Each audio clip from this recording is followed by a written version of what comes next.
¿Se logra visualizar la pantalla? Sí, se ve, profesora. Muchas gracias, Alex, Marcelo,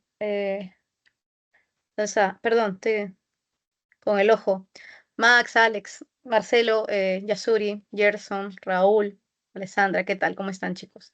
Tengan todos buenos días. Vamos a continuar desde donde nos quedamos la clase pasada. Eh, en realidad, ya hemos visto lo más anecdótico, ¿no? Hemos visto ciertos movimientos, géneros del arte contemporáneo que nos servían un poco para entender, buenos días, Yasuri, nos servían un poco para entender cómo es que en realidad, a partir del siglo XIX-XX, surgieron un conjunto de movimientos que se caracterizaron en tanto ser vanguardistas por querer liberarse, querer zafarse, querer criticar, cuestionar el pasado, algunos aspectos del arte que eran considerados hegemónicamente ideales, adecuados, aceptados, pero al mismo tiempo, por ese carácter, experimentaban con nuevos aspectos, con nuevos elementos, con nuevas situaciones en el arte, ¿no? Vimos al impresionismo, que como tú recuerdas, básicamente criticó el detallismo del realismo, ¿no? Y por ende ellos van a enfatizar un aspecto de la realidad, van a tratar de plasmar con mucho más protagonismo un aspecto de la realidad, que era la luz y el color. Luego vemos que en el modernismo lo que se critica es que el arte sea algo de lo que solo pueda gozar la élite. Es más, la idea de que el arte en cuanto a temática y el arte en cuanto a materiales sea algo solamente reservado a la élite. Por ende, este segundo movimiento, el modernismo, va a intentar llevar el arte a la vida cotidiana, ¿no? Incluirlo en cuanto a temática, incluirlo también de acuerdo a los materiales. Yo te había explicado, utilizan materiales que están mucho más a la mano para la mayoría de personas, ¿no? Vimos también el cubismo y cuando vimos el cubismo caímos en cuenta de lo siguiente, caímos en cuenta de que el cubismo cuestionaba la idea de que el Renacimiento te plantea un único punto de vista. En cambio, si yo logro construirte la imagen de tal manera que no sea tan obligado el hecho de que tú veas un solo punto de vista, entonces puedo establecer un único punto de vista, múltiples puntos de vista, ¿no? Ya, ¿cómo hago para verlos tan chiquito? Ya, bueno. Así, chicos, eso es lo que planteaba, por ejemplo, el cubismo. ¿Cómo logra que tú pases, como en el Renacimiento, que era lo que ellos criticaban, de plantear un único punto de vista a plantear múltiples puntos de vista? Esto se logra estructurando en imagen de forma fragmentada, una estructura fragmentada. ¿Cómo? Mediante la utilización de líneas rectas y curvas, que así es como trabaja el cubismo. Luego tenemos el expresionismo, que básicamente criticaba el impresionismo, criticaba el hecho de que el impresionismo en sus afanes de enfatizar demasiado la luz y el color, lo que terminara haciendo al fin y al cabo fuera no expresando lo que el artista es lo que quiere sentir. Y esto es a lo que se refiere el expresionismo, ¿no? Lo que debe de expresar el arte es otra cosa. ¿Qué cosa? El mundo interior, el sentimiento, la vida subjetiva del artista. Luego tenemos el surrealismo, que yo te había dicho que el surrealismo es presentado por André Breton en su famoso primer manifiesto socialista, y en este socialista, inspirado en el primer manifiesto socialista, el primer manifiesto surrealista, el primer manifiesto comunista de Marx, ¿no? Se inspira en ello y es el primer manifiesto surrealista. En este primer manifiesto surrealista, chicos, él establece que sus dos grandes raigambres intelectuales son Marx y sobre todo el psicoanálisis. Se había explicado que el psicoanálisis plantea que hay una parte de nosotros que reprimimos, que representa esos anhelos, esos ideales, esos aspectos de nuestra propia manera de ser que no se van a considerar tan aceptables, tan dables, y por ende los guardamos, ¿no? En lo que se llama el subconsciente o el inconsciente. Mientras que lo que en realidad queremos ser, lo que empata con lo que la realidad, la sociedad acepta, se conoce como la conciencia. De todas maneras, el subconsciente va a buscar escapar al consciente. Yo te decía, ¿no? Mediante sueños, mediante actos fallidos, unos ejemplos. Y cuando lo haga, cuando escape, cuando algo salga de nuestro subconsciente, a nuestra parte consciente, no va a seguir las mismas reglas. Porque las reglas del consciente que todo el tiempo estamos intentando forzar hacer la parte de nosotros que nos representa, es lógico, es racional, es armónico, es bien estructurada. En cambio, la otra parte, la parte que reprimimos, el inconsciente o el subconsciente, no lo es. Es irracional, es ilógica, es desestructurada, etcétera, desordenada, etcétera, etcétera, etcétera. Y por eso las pinturas surrealistas, como se basan precisamente en este aspecto de la mente humana que no sigue las reglas de la lógica, de la razón, de la estructura, del orden, precisamente van a tener esta característica, ¿no? Las pinturas que no van a tener, digamos que a la luz de la razón, tanto sentido, tanta coherencia, pero ese es el objetivo del surrealismo. Y finalmente habíamos visto el arte pop, que como yo te decía, el arte pop tuvo el objetivo de ser masivo, tuvo el objetivo de llamar la atención, de darse a conocer. ¿Por quiénes? Por la mayoría de las personas, por lo que se conocería como la clase popular.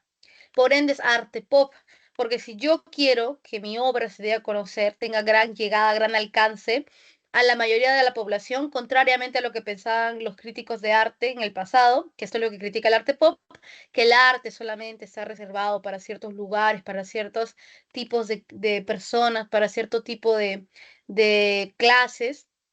No, para el arte pop, el arte más bien debe tener gran llegada, debe tener gran alcance. Quería masificarse, pero ¿cómo lo hago? Te decía yo, añadiendo elementos nuevos que quizás las personas no van a querer entender, con los que no se van a familiarizar, o que de pronto no les va a llamar la atención.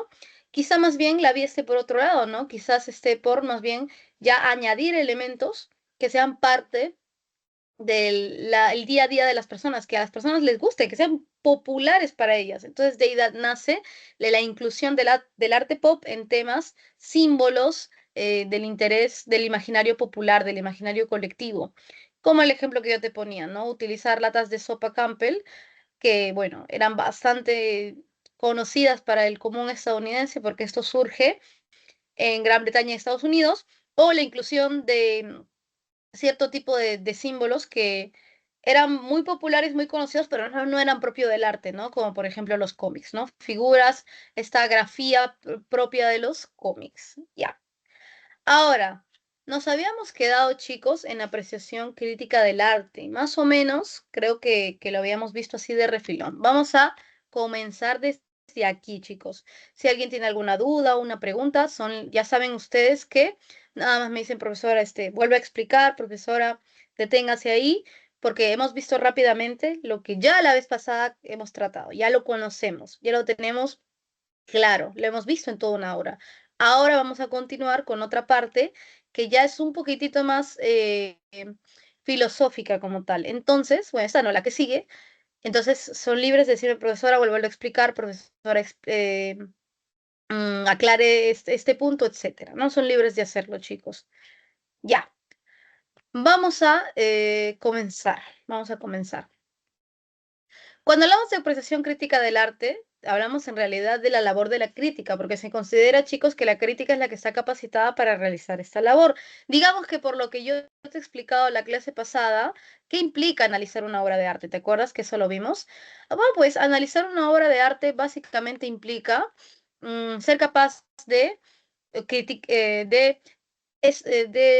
observar, de reflexionar, de cuestionar una manifestación artística, pero para hacerlo yo te había dicho que el crítico tiene determinadas disciplinas, determinados conocimientos detrás. Tiene que saber, por ejemplo, acerca de estética, que es una disciplina filosófica, tiene que saber acerca, por ejemplo, de la historia del arte, para saber en realidad qué es lo que está cuestionando, tiene que saber acerca de, por ejemplo, museología, ¿no? Para saber de pronto cuáles son los criterios que se utilizan para clasificar obras de arte, tiene que saber acerca de teoría de la argumentación, porque el crítico tiene que ser capaz de decir, oye, esto de acá, que es lo que yo considero arte, lo considero por estos motivos. Y sobre todo la semiótica, ¿no? Que habíamos dicho que a partir de la inclusión de la semiótica, la labor de la crítica, chicos, básicamente se vuelve mucho más ardua, mucho más densa. ¿Por qué? Porque yo no solamente voy a considerar un objeto como algo que tenga una determinada forma, que esté hecho mostrando una determinada figura, una técnica, y no solamente, además de esto, según el contenido, que implica qué es lo que quiere dar a entender la obra de arte, no, no, sino que además la obra de arte es símbolo. y esto hace que la labor de la crítica se vuelva mucho más ardua, ¿no? Ya, esto lo hemos visto en la introducción de la clase pasada, cuando habíamos estado mirando Estética 2. Cuando hablamos de apreciación crítica del arte, chicos, la labor de la crítica que te la acabo de describir a grandes rasgos, tiene que tener en cuenta lo siguiente. Yo te lo había dicho, ¿no? Cada cultura produce su propia manifestación artística. ¿Esto qué implica? Esto implica que si las culturas humanas, chicos, que son diferentes, van a tener su manera particular de crear arte, el arte va, por ende, a ser diferente dependiendo de la cultura en la que ha sido creada, pues. Yo no puedo esperar que, una cultura con su lenguaje X, con su Dios X, con sus prejuicios X, sus tradiciones X, de un arte que no sea del tipo X. Y yo no voy a decir que este va a ser exactamente igual, debería o podría ser exactamente igual, de hecho todo lo contrario, que la cultura Y, con su Dios Y, con su lenguaje Y, con sus prejuicios Y, con sus tradiciones Y. Su arte va a ser de la cultura Y. Y de hecho, esto se tiene que tener en cuenta al momento de hacer arte. Básicamente, yo no puedo juzgar la manifestación artística de una cultura con los criterios con los que se juzgan las manifestaciones artísticas de otra cultura. Eso ya lo vamos a profundizar. Pero mira lo siguiente. Si cada cultura tiene su propia manera de hacer arte, a la larga, esa manera de hacer arte de cada cultura, como ha seguido todo el marco de dicha cultura, lo que yo te decía, su lenguaje, sus tradiciones, su forma de hacer leyes, normas, su religiosidad, entonces, a la larga va a volverse parte de la identidad cultural, porque se ha sido expresión de esa cultura. O sea, si al hacer una obra de arte la cultura estaba basándose en lo que ella es, entonces ese arte que es producido a la larga va a reflejar justamente la identidad cultural de la que partió. O sea, yo tengo una cultura, tengo su propia manera de ser y con esa propia manera de ser hago arte. Entonces el arte, como se ha basado en la manera de ser de esa cultura, la va a terminar reflejando. Por eso tú puedes identificar fácilmente, claro, un poco de cultura general, cuando estás ante una manifestación artística egipcia, cuando estás ante una manifestación artística griega, cuando estás ante una manifestación artística de las culturas precolombinas acá, por ejemplo, Chavín, ¿no? Cuando estás ante una manifestación artística de tipo, no sé, de la cultura cusqueña. Porque se han basado en esas culturas, entonces a la larga van a reflejar lo que son esas culturas y por ende también esas mismas manifestaciones artísticas se van a volver parte de su identidad. Como si yo, un día que estoy triste, escribo un poema, chicos, luego cuando estoy feliz escribo otro poema, luego cuando me ocurre alguna situación, escribo otro poema, ya.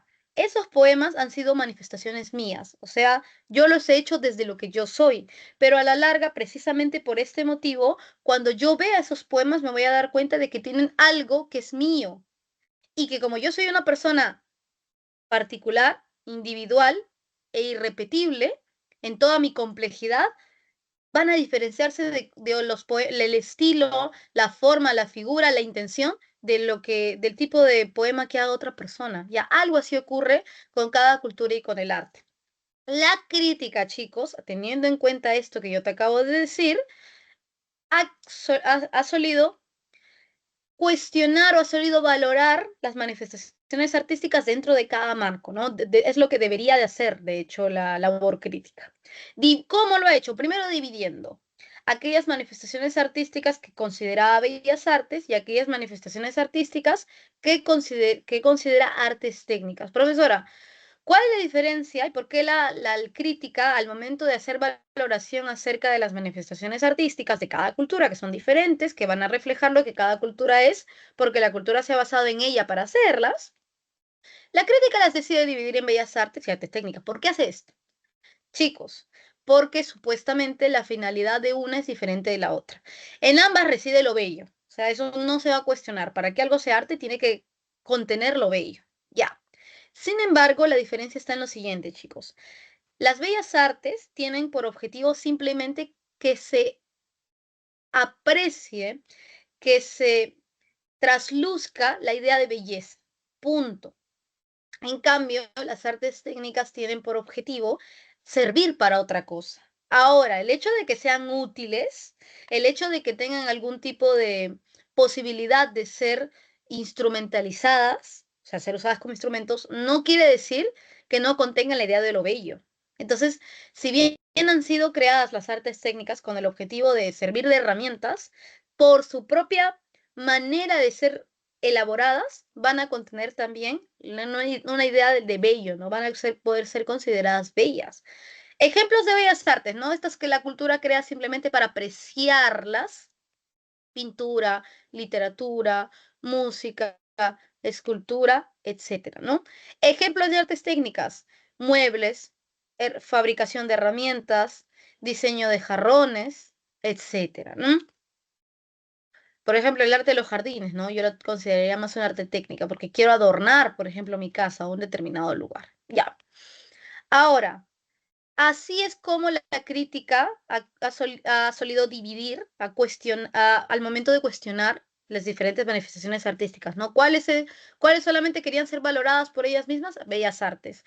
¿Cuáles en realidad, en principio, querían ser utilizadas, ser instrumentalizadas y ya después pasaron también a contener una propia expresión de la belleza, ¿no? Arte escénica. Ya. Chicos, si bien la crítica a lo largo de la historia ha solido dividir las manifestaciones artísticas de la manera en la que yo te acabo de comentar en bellas artes y en artes técnicas, sin embargo, ya la crítica contemporánea cuestiona que la frontera entre ambas sea tan rígida.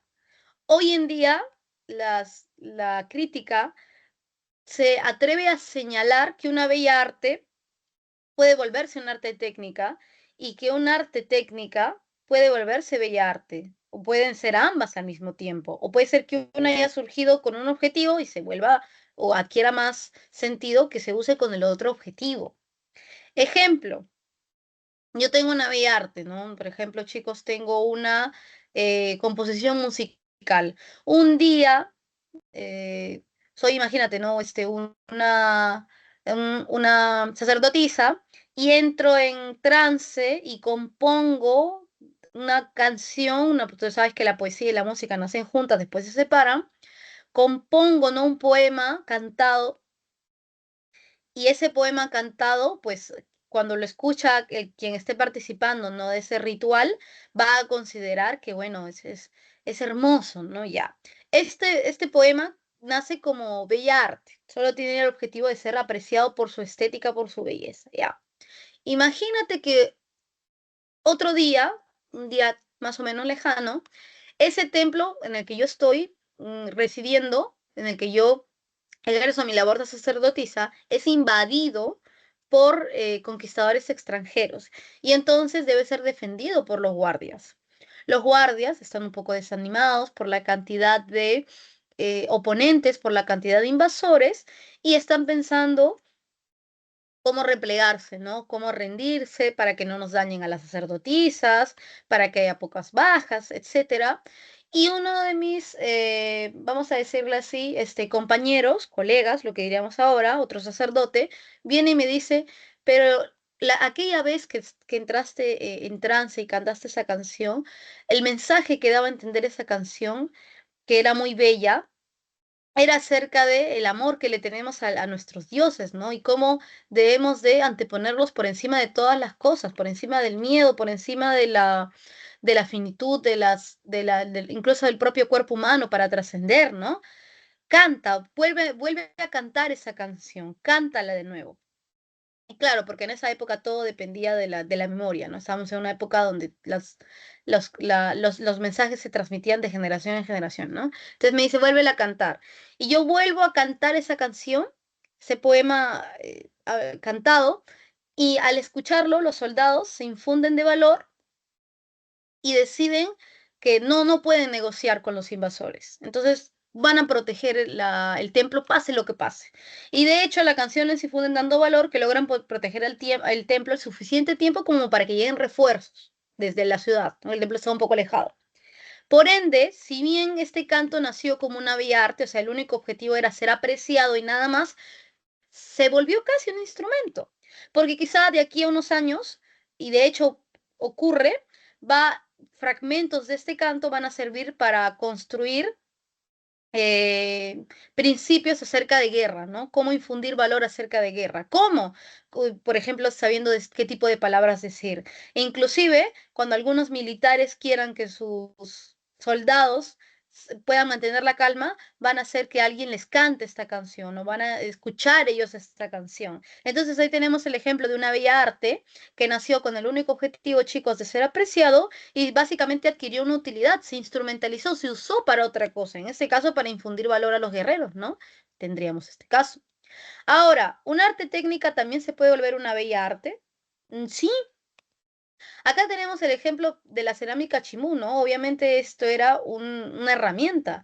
Esto servía dependiendo, no sé si es tan grande o tan chico, si es grande de pronto para guardar alguna bebida, si es chico de pronto y tiene un huequito por ahí como un silbato. O sea, nace como un arte técnica. Yo la uso para otra cosa, pero si ya me pongo a mirarlo bien, por la propia manera en la cual logra reflejar las formas de qué creo que es esto en Tucán, un lorito, por la propia manera en la cual sus trazos, en la propia manera en la cual su composición, su estructura, logra captar una idea que yo puedo considerar bella, entonces puede pasar a ser una bella arte.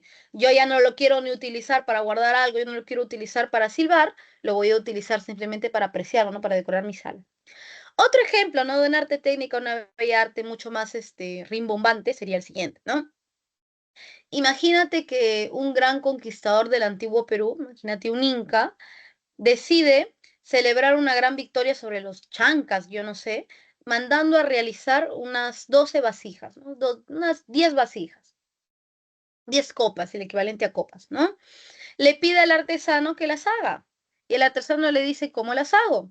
Y el inca le dice, bueno, soy inca de oro, obviamente, el oro es algo que nosotros tenemos, y las vas a realizar bordando, tallando en la parte de afuera de las copas algunos elementos de nuestra flora y fauna, los más poderosos, ¿no? Porque del poder en el cual nosotros, al estar conciliados con la Pachamama, hemos recibido la fuerza para derrotar a nuestros enemigos, ¿no?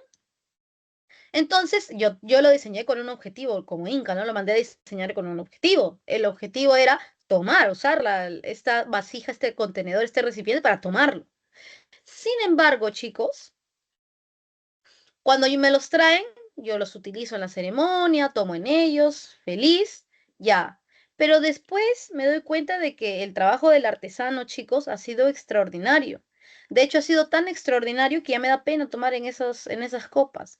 Digo, no, pero, ¿por qué no las utilizo? Más bien, me da pena usarlas ya de lo bien que están hechas.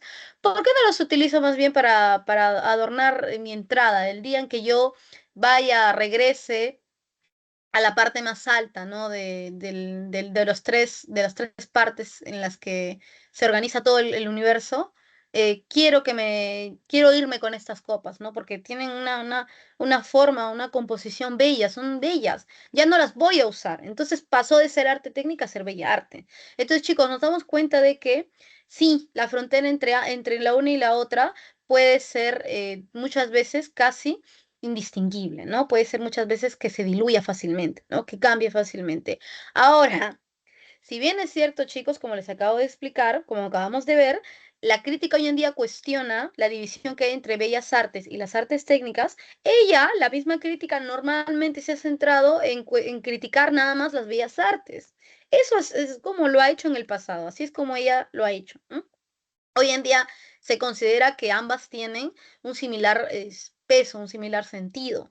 Sin embargo, la crítica, que es la primera en decir no, la frontera entre ambas no está siempre trazada de manera tan rígida. Sin embargo, la misma crítica se ha encargado de en el pasado trazar esa división y juzgar solamente las bellas artes, ¿no?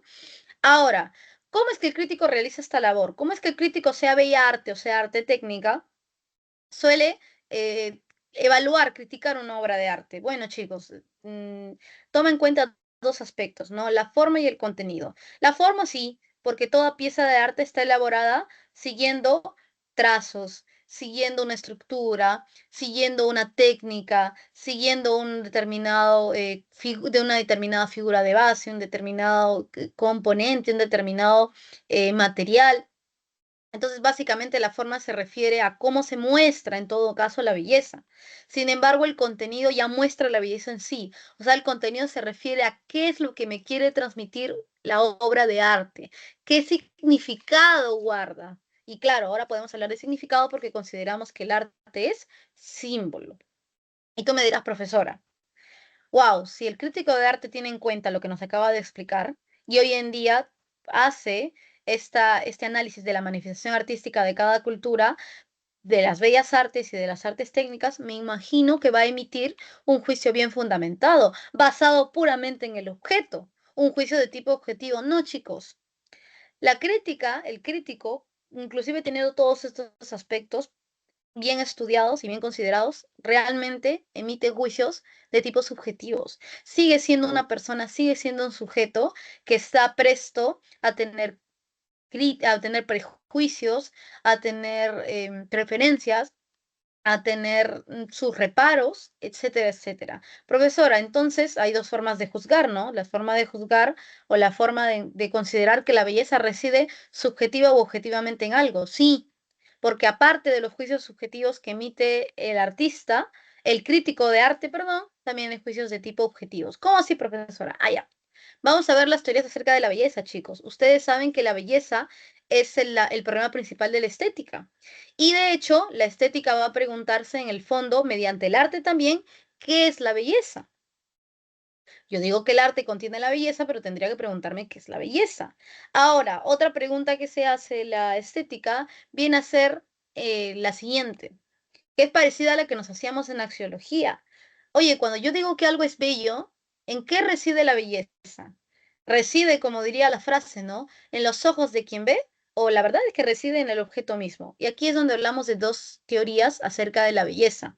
Yo te he dicho que el crítico emite una valoración de tipo subjetiva de todas maneras, pero además del subjetivismo en arte, está el objetivismo. ¿Y en qué se diferencian? Bueno, el mismo nombre, chicos, les da una idea.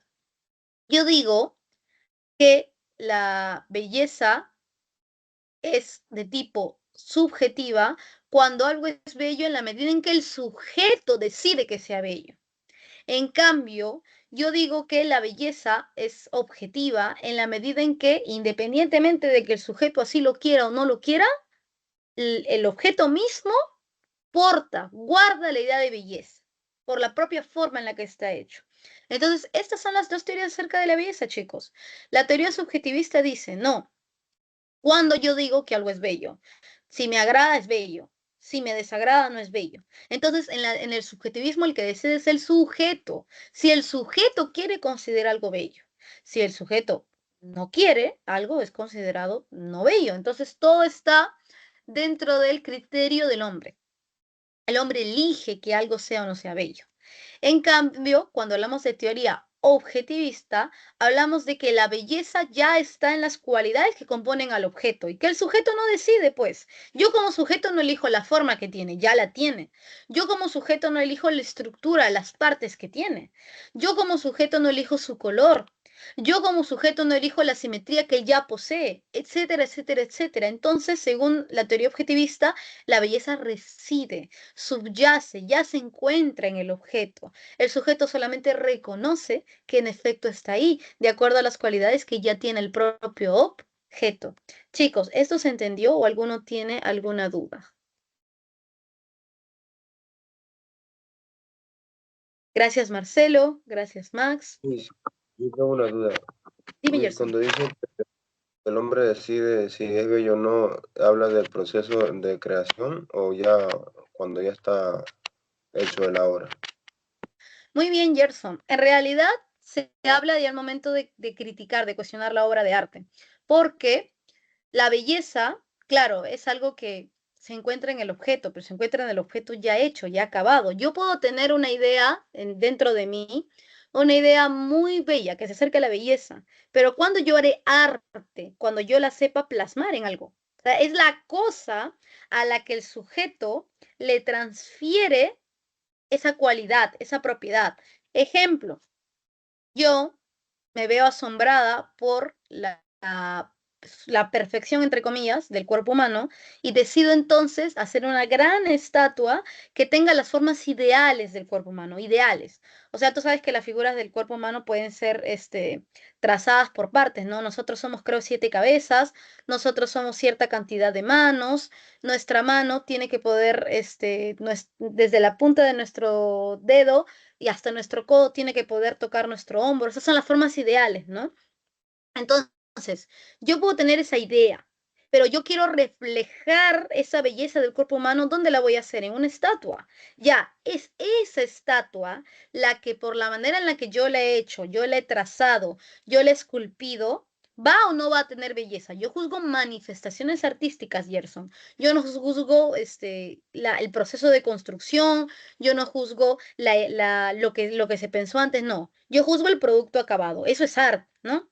Una pintura, una escultura, un poema, un jarrón, ya está hecho.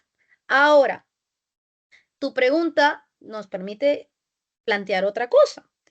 Si detrás de esa escultura, de esa pintura, de esa composición, había una idea, ¿por qué será bello el objeto? Detrás está la idea de belleza, pues. Ya, aquí es donde entra a tallar las teorías sobre la belleza.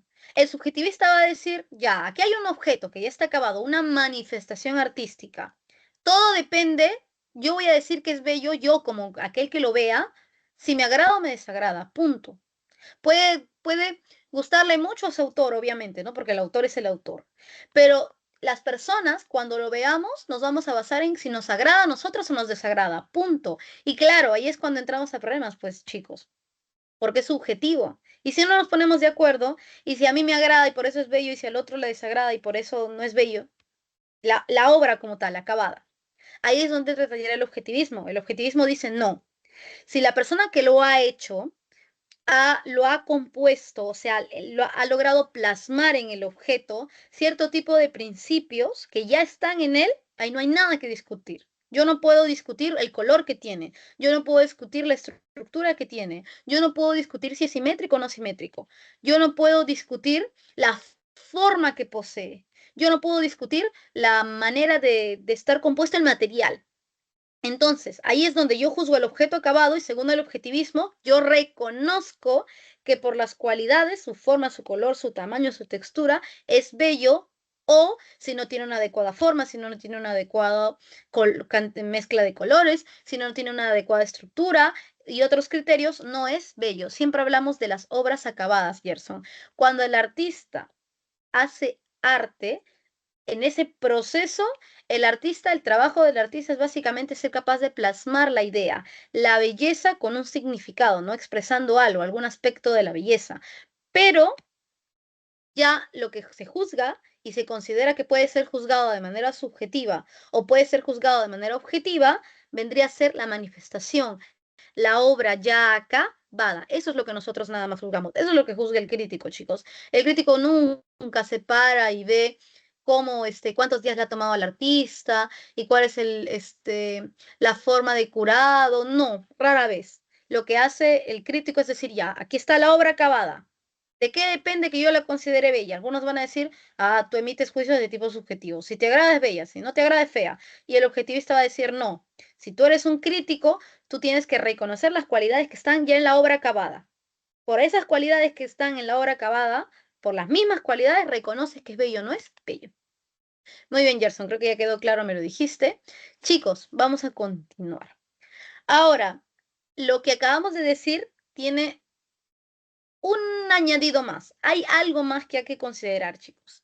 Hay que considerar que el arte también es símbolo. ¿Cómo así, profesora? ¿Cómo así? ¿Cómo así? ¿Cómo así? Lo voy a escribir aquí. El arte, cuando hablamos de arte, o sea, hablamos de una pieza de arte, una manifestación artística, ¿cuál es la diferencia? Que cuando hablamos de arte es algo muy general, es una idea. En cambio, cuando hablamos de manifestación artística, hablamos de un objeto que forma parte de lo que llamamos arte, ¿no? Todos los objetos de toda la historia humana que han podido, que pueden ser llamados arte, reflejan la idea de belleza, ¿no? Yo hablo de arte, te hablo de toditos. Cuando yo te hablo de manifestación artística, te hablo de uno, dos, varios, ¿no? ¿Cuáles son las manifestaciones artísticas de Chavín? Ah, las cabezas que tienen, ¿no? Ellos tipo cabezas clavas, ¿no? ¿Cuál es la manifestación artística propia del Cusco? Por ejemplo, el Machu Picchu, que ahí está hermoso, ¿no? Sacsayhuamán, etcétera, ¿no? ¿Cuál es la manifestación artística de Egipto? Sus pirámides, por ejemplo, ¿no? Sus estatuas de su dios, ¿no? De Anubis, ya. Cambio, cuando te digo arte, ya, yo los puedo agrupar a todos, ¿no? Ya. Una manifestación artística, lo acabamos de ver ahorita, chicos, tiene dos aspectos.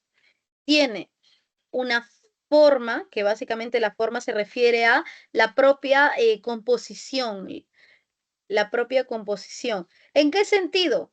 Pues en el sentido de material, composición. En el sentido del material, en el sentido de la técnica, bueno, más que nada en el sentido de la técnica, en el sentido no sé, pues el tipo de composición que tiene, ¿no? Me refiero a la figura, otros elementos que tienen que ver nada más con su composición, cómo lo he construido, cómo se muestra ya. Pero también podemos hablar del contenido. Aquí, cuando hablamos del contenido, hablamos de qué? De la belleza, pues, porque el contenido del arte tiene que ser la belleza, no hay de otra. Ahora, pero aquí hay un detalle. Yo, cuando hago arte y la manifestación artística misma va a tener la belleza. Sin embargo, el hecho de que tenga la belleza es lo que la hace arte. Ahora, yo puedo hacer arte, es decir, puedo hacer algo que contenga la idea de belleza y que al mismo tiempo exprese, manifieste, muestre otra cosa. O sea, puedo hacer, hoy en día se considera que el arte sea, además de esto, un símbolo. Y eso le añade una carga importante, chicos. ¿Por qué? Porque obviamente yo voy a considerar un objeto no solamente como algo que está hecho de una determinada manera, o sea, que tiene una forma que yo puedo considerar una forma equilibrada, una forma simétrica, una forma depurada y además un contenido, ¿no? Cómo está expresando la belleza, porque es bello, ¿no? Porque genera satisfacción, ya. Sino además que el arte es símbolo y eso es muy importante, chicos.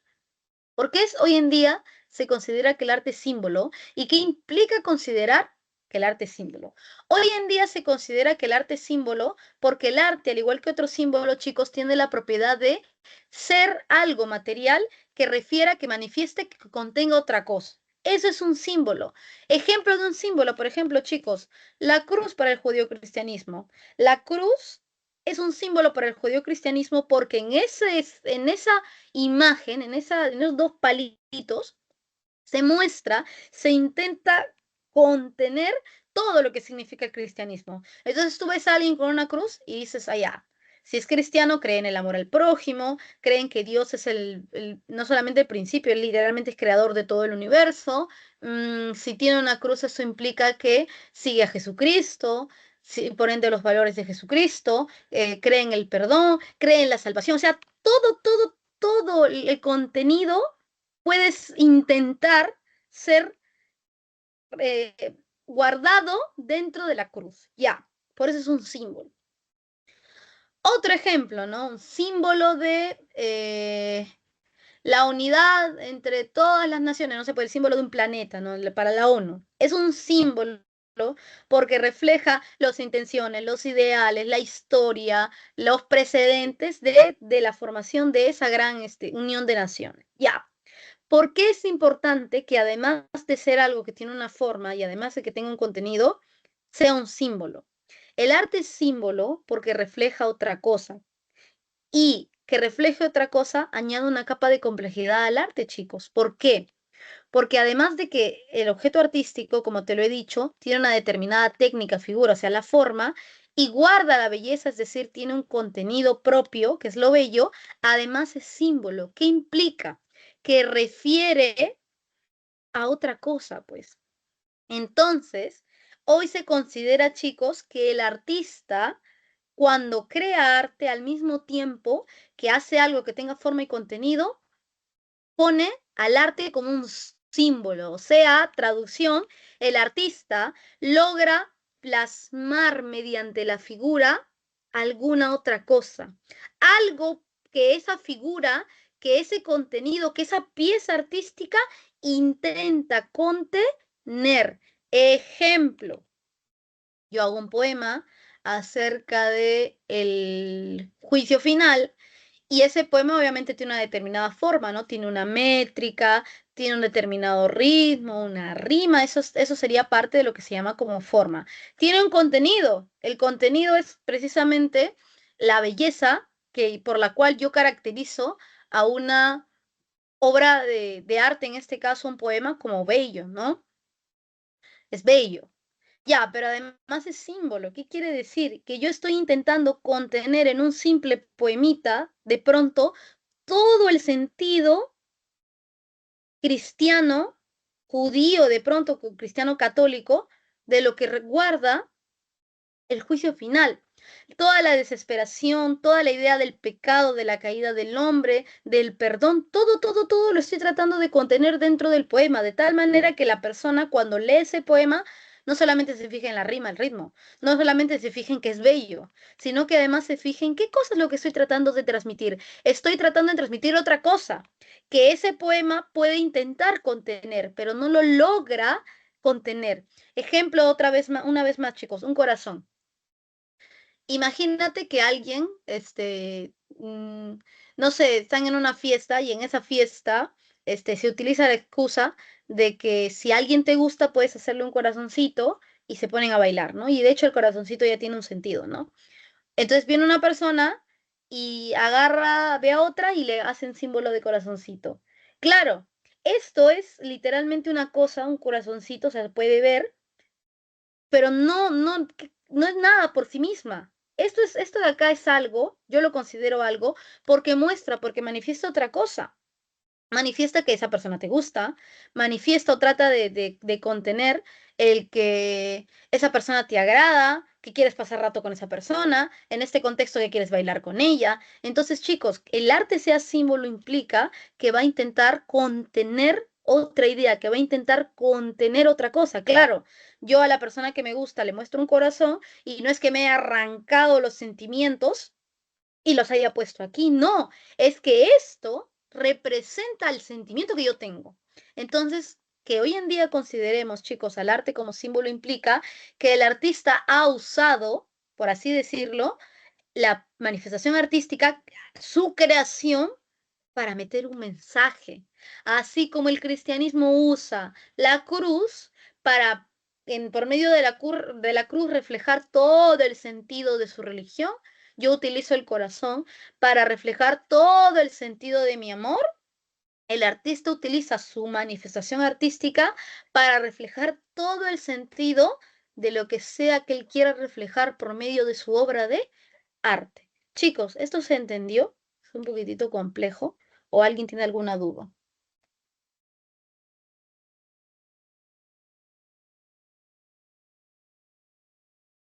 Gracias, Max. Gracias, Marcelo, si se entendió. Gracias, Alex. Piénsenlo con emoticones, chicos. Los emoticones no reflejan tu estado de... No muestran literalmente cómo te sientes, pero al menos lo reflejan, ¿no? Tú estás feliz, pones una carita feliz. Tú estás triste, pones una carita triste. No es que tú seas esa carita triste. No es que tú seas esa carita feliz. ¿Sí o no, Marcelo? Pero refleja tu felicidad, refleja tu tristeza. Porque también mostrar tal cual como te sientes es imposible. Tú puedes estar feliz, pero no puedes literalmente transmitir esa felicidad, arrancártela y decirle al demás, mira, así es como me siento. No se puede.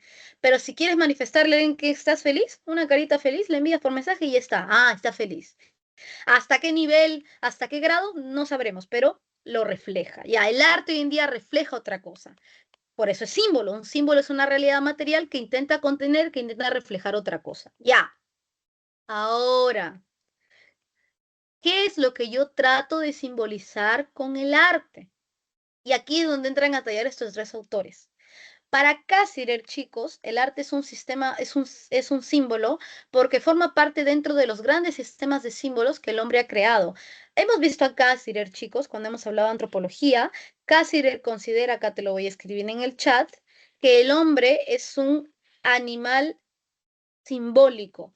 ¿Qué implica que el hombre sea un animal simbólico?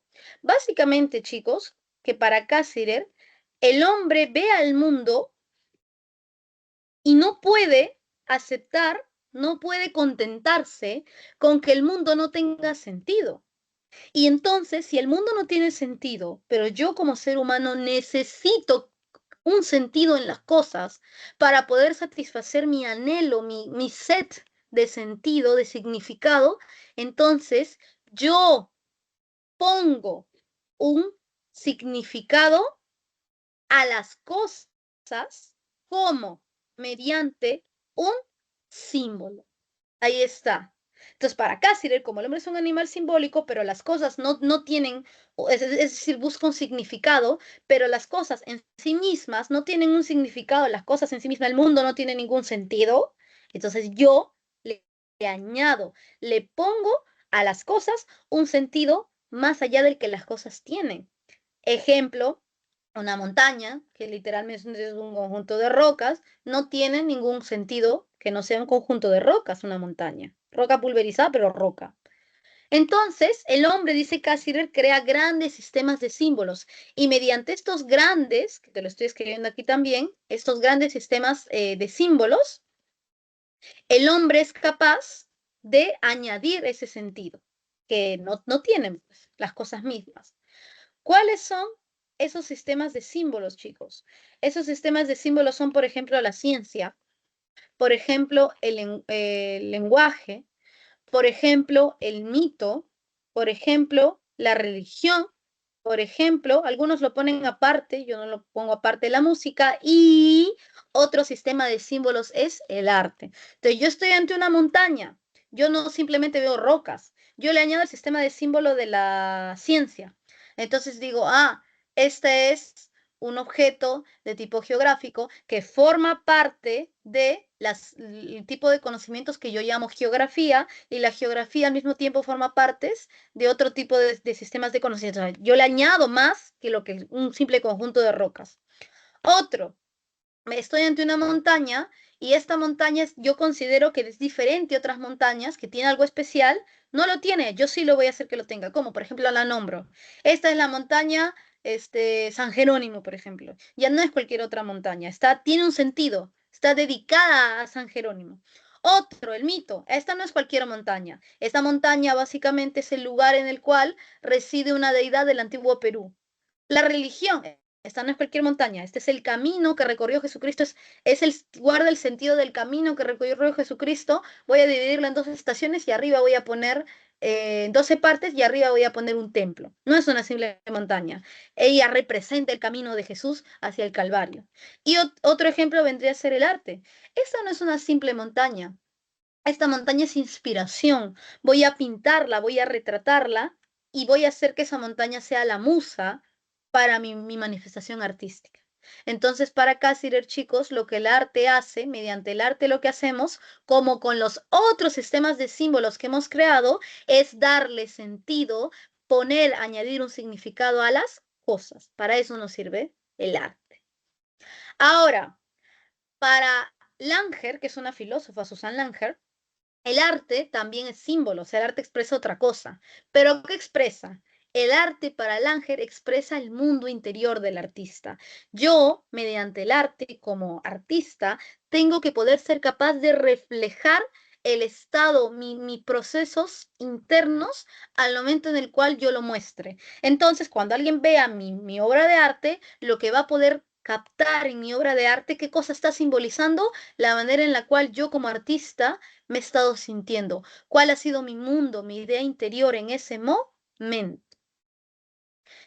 Ahora, para Gadamer, y esto cada vez me parece muy interesante, chicos, para Gadamer el arte, bueno, igual sigue siendo simbólico, el arte refleja otra cosa, pero ¿qué cosa? La verdad. Para Gadamer, el artista juega mediante el arte a atrapar la verdad, a lograr hacer que la verdad se muestre. Ya, entonces, básicamente el artista es como un niñito jugando. Agarra los elementos necesarios y juega a atrapar la verdad, y resultado de haber jugado a atrapar la verdad, sale emerge una obra de arte. Ahora, aquel que hace crítica o aquel que está ante su obra de arte también juega. ¿A qué es a lo que juega? Juega a descubrir en qué medida el artista ha logrado atrapar la verdad. Entonces, ambos juegan. El que hace arte para Gadamer juega. Si yo creo una obra de arte, como un niñito que utiliza crayonas, que utiliza borradorcito, voy a jugar a crear una obra de arte. ¿Y a qué juego? ¿En qué consiste mi juego? A que mientras pinto, a que mientras subrayo, a que mientras amoldo, mientras hago ese juego, porque eso es jugar, juego con las manos, intento atrapar la verdad. Y aquel que me critique, aquel que esté en el buen sentido, en el sentido de que trate de entender mi obra de arte, también va a jugar a captar dónde he atrapado mediante mi propio juego la idea de arte. Entonces, para resumir, chicos, hoy en día se considera que el arte es símbolo, el arte refleja otra cosa, trata de contener otra cosa. ¿Qué cosa? Para Cassirer, lo que hacemos mediante el arte es símbolo de ¿qué? Símbolo de un sentido. Gracias al arte para Cassirer, el hombre le da a las cosas un sentido, un significado que no tenían. Le añade el hombre a las cosas en sí mismas un sentido que no tienen. Para Langer, el arte también es símbolo, chicos. ¿Y qué cosa simboliza el arte? No un sentido de fuera, como para Cassirer, que para él el arte tiene que añadir a las cosas un sentido que no tenía, sino que para Langer lo que tiene que hacer el arte es simbolizar, tratar de reflejar, demostrar lo que el artista estaba sintiendo al momento de hacerlo. Para Gadamer, el arte lo que refleja es la manera en la cual el artista ha jugado a atrapar la verdad y yo, que ahorita estoy analizando una obra de arte, también juego a descubrir la verdad que la ha atrapado. Eso es, chicos. ¿Alguien tiene alguna duda, una pregunta? ¿Quiere que añada algo? ¿O podemos ya continuar?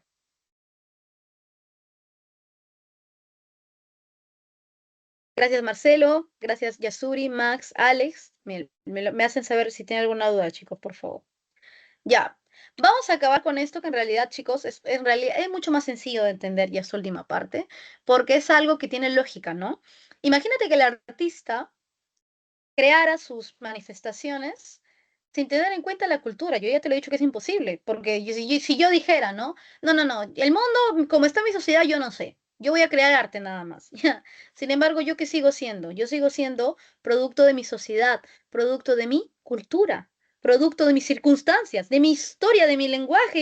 Entonces, en realidad es imposible que que el arte se pueda desligar de la cultura en la que ha surgido. Y por eso los artes de determinadas culturas no se parecen a los de otras, no son exactamente iguales, porque las culturas son diferentes. Ya. Ahora, esto de aquí, chicos, el hecho de que el arte tenga en cuenta su cultura puede acentuarse. ¿Cómo? Bueno, no solamente siendo que el arte refleje la sociedad, sino que el arte contribuye a los fines de la sociedad.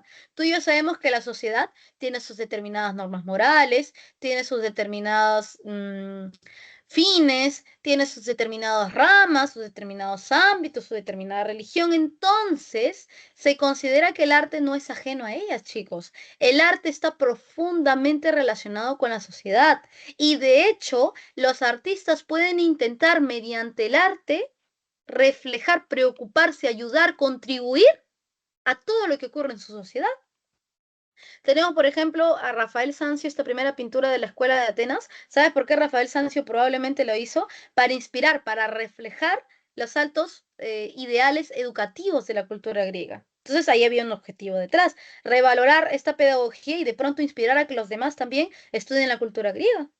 Cuando se pintó la libertad guiando al pueblo, que es la pintura que está aquí al medio, el arte en este caso no fue simplemente para apreciar la belleza. El arte tuvo el objetivo de contribuir en este caso a qué? Ya no a la pedagogía como en la Escuela de Atenas, sino que buscó contribuir a una lucha crítica social, criticar la opresión que ocurre en el pueblo. ¿Por qué? Porque yo estoy pintando un conjunto de hombres que son ciudadanos que están siendo guiados ¿por quién? Por la libertad misma.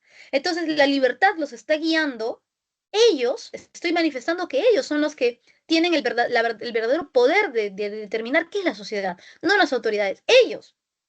En el caso de Lima Antigua, yo también estoy utilizando el arte como una forma de criticar la sociedad o como una forma de reflejar la sociedad. ¿Qué estoy manifestando ahí? Estoy manifestando personas, miembros de la sociedad, de todos los tipos, todos ellos contribuyen a formar parte de la sociedad. Todos ellos son peruanos. Entonces la idea de que ellos no lo sean me parece absurda y lo estoy reflejando mediante la obra de arte. Y así, chicos, el arte ha tenido profunda comunicación y ha tratado de contribuir a los demás aspectos de la sociedad. Por ejemplo, el arte puede ayudar a la pedagogía, el arte puede ayudar a educar, sí.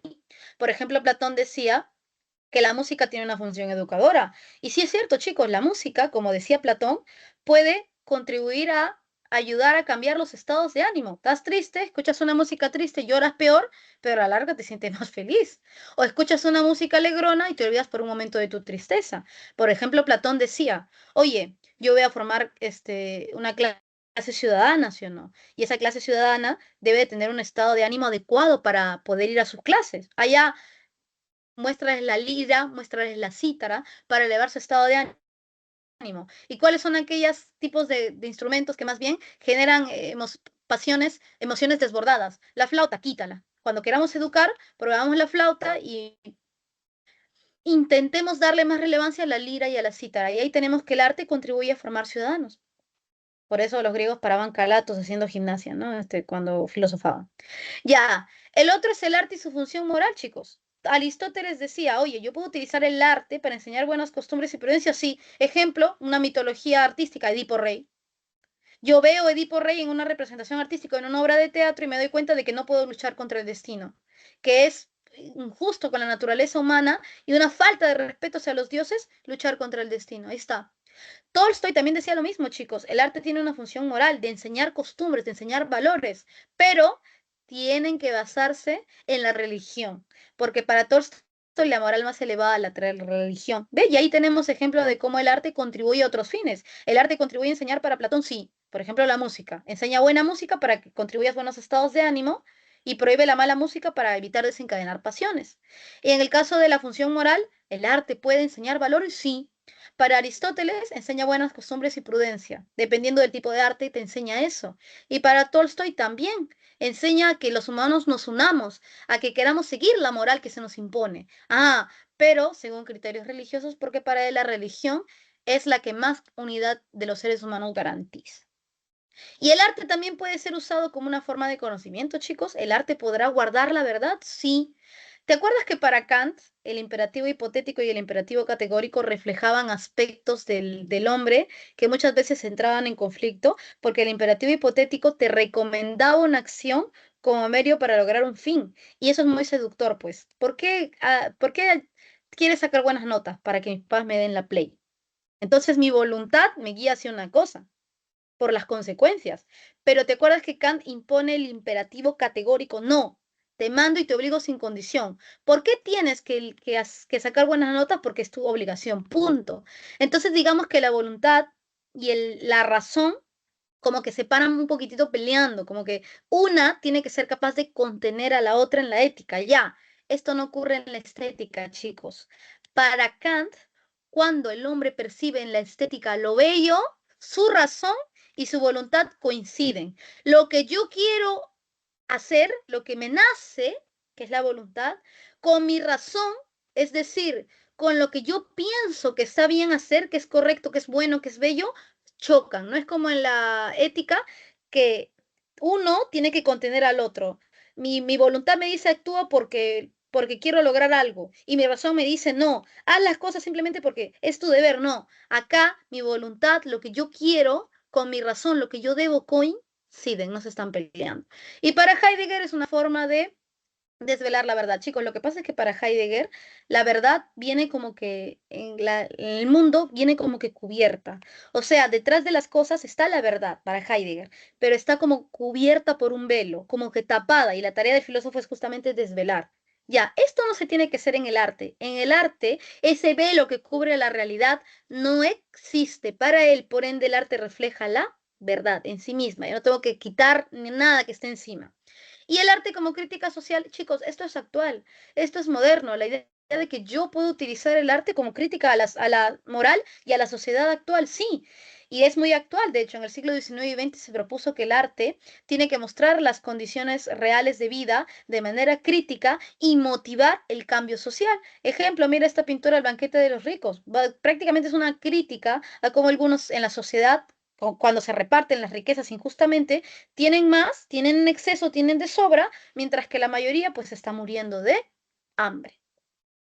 Chicos, ¿alguna duda, alguna pregunta ya para pasar en realidad con esto de acá y es el resumen?